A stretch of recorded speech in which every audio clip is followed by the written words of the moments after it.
అదే RTV app వార్తల్ని క్షణాల్లో చదివే అవకాశం ఉంటుంది. ఒక న్యూస్ పేపర్, ఒక టెలివిజన్ ఛానల్ మీ చేతుల్లో ఎప్పుడు ఉంటాయి. ఇప్పుడు ఏం జరిగిందంటారు? మీరు మొదటి నుంచి 2 సంవత్సరాల నుంచి మీకు క్యాడర్ ఉందా? వాళ్ళకి ఎంతో మీ వెంట నడిచారు వాళ్ళందరూ కూడా వాళ్ళ నిర్ణయం మేరకే మీరు ఈ నిర్ణయం తీసుకున్నారంటే అక్కడ ఎంతమంది క్యాడర్ ఇప్పుడు అంతా వాళ్ళు అటు వెళ్ళాలో ఇటు వెళ్ళాలో తెలియని పరిస్థితి.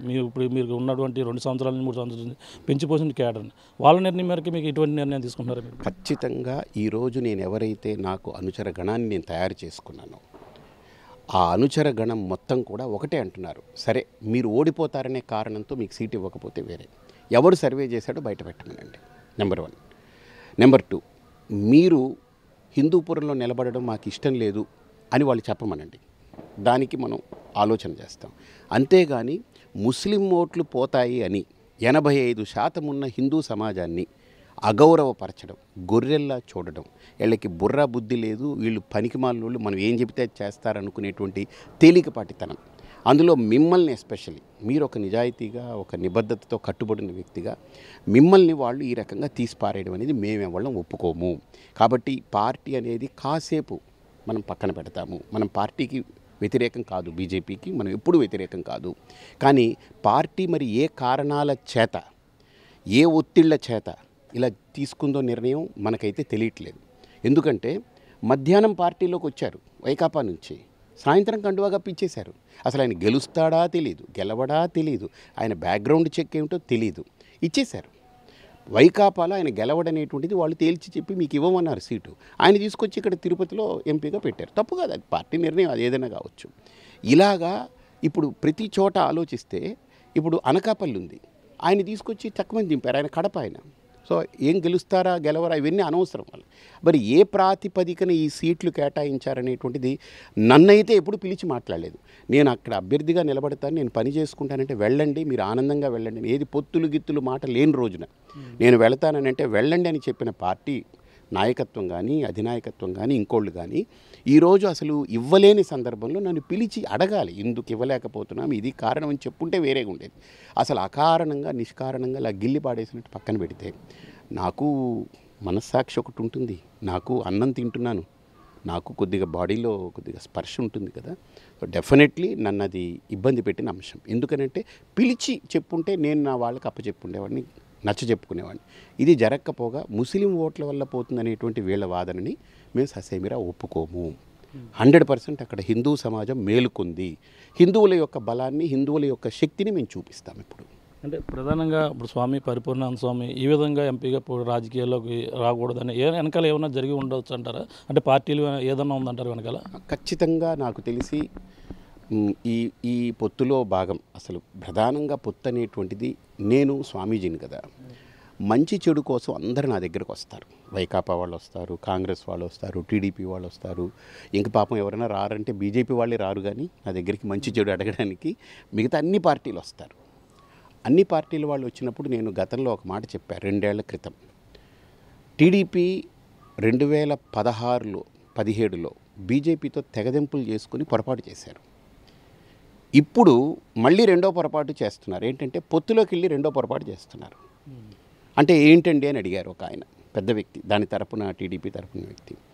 ఇప్పుడు పొత్తు పెట్టుకుంటే మునిగిపోతారు మీరు, పొత్తు పెట్టుకుంటే దెబ్బతింటారు మీరు అని చెప్పాను నేను. సో నేనంత స్పష్టంగా, అంటే వాళ్ళ మంచి, ఎవరికైనా మంచి కోరుతాను, కానీ నేను దిగినప్పుడు నా గేమ్ నేను ఆడాల్సిందే. సో ఇలాగా ఈ నేపథ్యంలో ఈరోజు పద్ధతి పరిస్థితి చూస్తుంటే ఖచ్చితంగా ఈ పొత్తు అనేది ఎక్కడ కూడా సఫలీకృతం కావట్లేదు. అర్థమైందా? అది పొత్తు అనేటువంటిది ఏంటి, ఒక భార్యాభర్త ఎంత పవిత్రంగా ఒకళ్ళ మీద ఒకళ్ళకి నమ్మకం ఉండి కదలాలో అంత నమ్మకం, అంత నిజాయితీ ఈ పొత్తులో ఎక్కడ నాకు కనపడట్లేదు. అర్థమైంది కదా? అలాంటి దీంట్లో ఈరోజు భారతీయ జనతా పార్టీయే కావచ్చు, టీడీపీ క్యాడరే కావచ్చు, జనసేన క్యాడరే కావచ్చు, అందరూ తల గోక్కుంటున్నారు, బద్దలు కొట్టుకుంటున్నారు. ఏంటిది, ఇన్ని 5 ఏళ్ళు మేము మోసి పార్టీని, ఈరోజు మా పరిస్థితి ఏంటి, మా బతుకులు రోడ్డు మీద వచ్చేసాయి. పోనీ బీజేపీని మేము అందరం గౌరవిస్తాం, కానీ ఈరోజు దానివల్ల మా సీట్లు పోయాయని అందరూ ఏడుస్తున్నారు. క్యాడర్ కూడా గందరగోళంలో ఉంది, జనసేన క్యాడర్ కూడా అలానే గందరగోళంలో ఉంది. బీజేపీ వాళ్ళైతే మరీ ఇప్పుడు 5-6 ఎంపీ సీట్లు 10 ఎమ్మెల్యే సీట్లు తీసుకుంటే మిగతా అన్ని ప్రాంతాల్లో వాళ్ళు పాపం ఖర్చు పెట్టుకుని కాళ్ళు ఎరిగిపోయి చెప్పులు ఎరిగి మళ్ళీ మనకు పార్టీ సీట్ ఇస్తుంది, మనం ఏదో నిలబెట్టుకుంటామనే తపనతో ఉన్న వాళ్ళందరూ రోడ్డెక్కారు. కానీ వాళ్ళందరూ పాపం ఏం చేయాలో తెలియని పరిస్థితిలో ఉన్నారు అగమ్యగోచరంగా. కానీ నేనైతే అలా ఉండలేను. నేను ఒక మాట ఇచ్చాను అంటే సమాజానికి నా సందేశము నేను ఇంతవరకు మాట్లాడిన చేతలతో చేసిన ఏదైనా చేసి చూపించిన వాడిని నేను.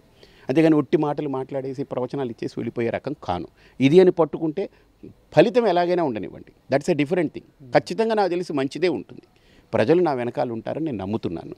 ధర్మం నా వెనకుందని నమ్ముతున్నాను. నేను దేశం కోసం ధర్మం కోసం అడుగు పెట్టాను. ఖచ్చితంగా ఇది మంచి జరుగుతుందని నేను భావిస్తున్నాను. అంటే ముందు టికెట్ ప్రకటించే ముందు మీతో సంప్రదించలేదు అంటున్నారు. నిన్న కూడా మీ పార్టీ పెద్దలను కూడా కలిసినట్టుగా తెలుస్తుంది. వాళ్ళ నుండి ఎటువంటి మీకు సమాచారం అని ఎటువంటి హామీ అని వచ్చింది? ఇప్పుడు పార్టీ టికెట్లు ఇచ్చేటప్పుడు కనీసం ఇప్పుడు పరిపూర్ణానంద స్వామి అంటే ఒక గడ్డి పరక కాదు కదండి. హీ హ్యాస్ ఈ స్టాండ్ కదా. ఈరోజు పార్టీలో ప్రెసిడెంట్లు మారచ్చు, సెక్రటరీలు మారచ్చు, అందరూ మారుతూ ఉండొచ్చు. కానీ పరిపూర్ణానందగా ఈ రాష్ట్రంలో ఆ ప్రజల గుండెలు ఎప్పుడు ఉండిపోయే వ్యక్తిని కదా. కనీసం నన్ను పిలిచి ఈ కారణాల చేత రావట్లేదనేది ఎక్కడా నాతో మాట్లాడలేదు. Okay, number 1. పోనీ అది పక్కన పెడదాం, అది వాళ్ళ ఒత్తిళ్ళు, వాళ్ళ కారణాలు, వాళ్ళకున్న సమయాభావం అనుకోవచ్చు. ఈరోజు పార్టీ నాకు ఇవ్వకపోగా అమ్మ పెట్టదు అడుక్కోనివ్వదు అనేటువంటి సామెతలాగా ఇప్పుడు నేను ఇండిపెండెంట్గా వేస్తానన్నాను. ఇప్పుడు వాళ్ళందరూ ఆలోచనలో పడ్డారు, అరే ఇదేంటని. ఎందుకంటే హిందూ సమాజం ఈరోజు కళ్ళు తెరిచింది. ఈయనకే ఈరోజు దిక్కులేదు పరిస్థితి అని అంటే రేపు మనందరి పరిస్థితి ఏమిటనేటువంటి భ్రమలోకి వెళ్ళిపోయారు వాళ్ళందరూ.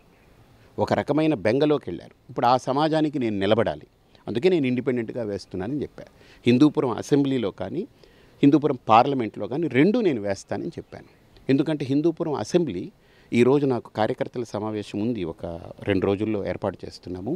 బూత్కి 20 మంది చొప్పున స్వచ్ఛందంగా కుర్రాళ్ళు, ఆడవాళ్ళు, మహిళలు పెద్ద ఎత్తున తరలిస్తున్నారు. 20 మంది మేము పూర్తిగా సేవ చేస్తాం, మీకు ఇంటింటికి తిరుగుతామని. అంటే ఉన్నటువంటి 250 బూతులకు గాను 20 మంది చొప్పున ఊహించుకోండి, 5,000 మంది కార్యకర్తలు తయారయ్యారంటే ఏ పార్టీకి లేని పటిష్టమైనటువంటి కార్యకర్తల నిర్మాణం జరిగింది ఈ ఒక్క కారణంతో. ఇదొక్కటి ఆలోచన చేయండి. 5,000 మంది మనిషి ఒక 20 మందిని కనుక టార్గెట్ చేసి ఈ 40 రోజులు సేవ చేస్తే, కృషి చేస్తే, ధర్మం కోసం ఓటేయిస్తే భారీ మెజారిటీతో అసెంబ్లీలో గెలుస్తాను నేను. మీరు చూడండి కావాలి, నేనేం ఊరికినే గ్రౌండ్ రియాలిటీ తెలియకుండా, ప్రాక్టికల్ నాలెడ్జ్ లేకుండా నేను మాట్లాడలేదు. నేను మనస్సుకి అంటే ఎమోషన్స్కి ఎంత అవకాశం ఇస్తానో లాజిక్కి, బ్రెయిన్కి అంతకంటే ఎక్కువ ప్రయారిటీ ఇస్తాను. కాబట్టి ఇవన్నీ ప్రాక్టికల్గా పేపర్ మీద పెట్టి మా వాళ్ళతో డిస్కస్ చేసిన తర్వాత ఈ అభిప్రాయం తీసుకోవడం జరిగింది. రాష్ట్ర అభివృద్ధి కోసం అలాగే జగన్మోహన్ రెడ్డి ప్రభుత్వం గద్దె దించడం కోసమే మా పొత్తులు అని చెప్పేసి పక్కన 3 పార్టీలు కూడా చెప్తున్నాయి. అంటే ఇప్పుడు దీన్ని భాగంగా కొంతమంది త్యాగాలు చేయవలసి వస్తుంది, దానికోసమే పొత్తులు కలిసాం. ఈ పొత్తుల్లో టికెట్ రాకపోవడం వల్ల ఇప్పుడు ఉన్నటువంటి మొన్నటిదాకా ఉన్న పరిణామాలు వేరు, ఇప్పుడు టికెట్లు ప్రకటించిన పరిణామాలు వేరు.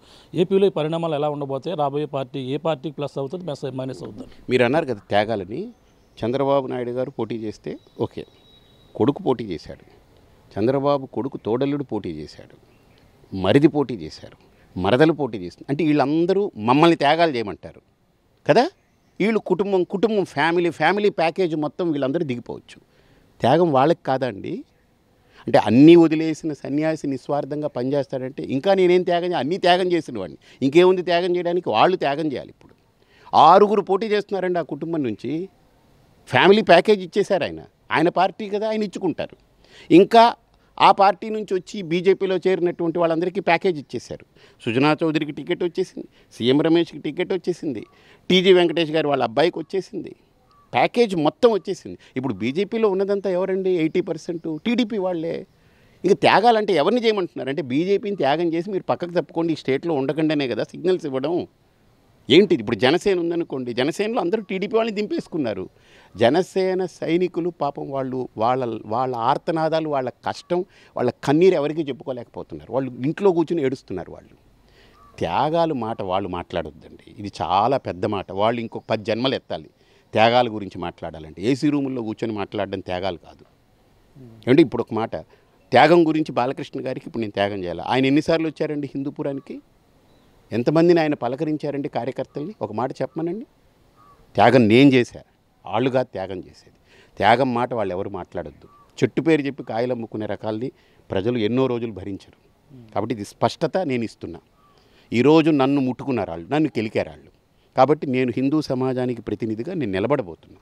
స్పష్టంగా చెప్తున్నా, ప్రాణజాయ్ పర్ వచన జాయ్, మాట వెనకడుగు నేను వెయ్యను. వాళ్ళు మళ్ళీ వచ్చి నా ఎంపీ సీటు నాకు మళ్ళీ తిరిగి ఇచ్చారా, దట్స్ ఓకే. లేకపోతే నేను రెండింటికి పోటీ చేస్తాను. ఇంకోటి చెప్తున్నాను, ఇంకా వాళ్ళు కాలయాపన చేస్తే ఇప్పుడు చాలామంది స్వతంత్రంగా సిద్ధంగా ఉన్నారు వేయడానికి, ఖచ్చితంగా వేస్తారు. ఇంచుమించు నాకున్న లెక్కల్లో నేను ఇప్పుడు 26 మంది నాకు వచ్చారు స్వతంత్రంగా వేస్తామని. ప్రతి చోట ఓటు బ్యాంకులో ఈరోజు చాలా నేరోలో ఉంది పార్టీలు. ఒక 3,000 4,000 ఓట్లు చీలే అనుకోండి, ఎవడు పోతాడు, ఎవడు త్యాగాలు, ఎవడి భోగాలు, ఎవడికి రోగాలు, ఎవడికి జీతాలు అనేది అర్థమైపోతాయి. మరిన్ని వీడియోస్ కోసం ఛానల్ ని సబ్స్క్రైబ్ చేయండి, లేటెస్ట్ అప్డేట్స్ కోసం వాట్సాప్ ఛానల్ ని ఫాలో చేయండి అండ్ లింక్ డిస్క్రిప్షన్ లో ఉంది.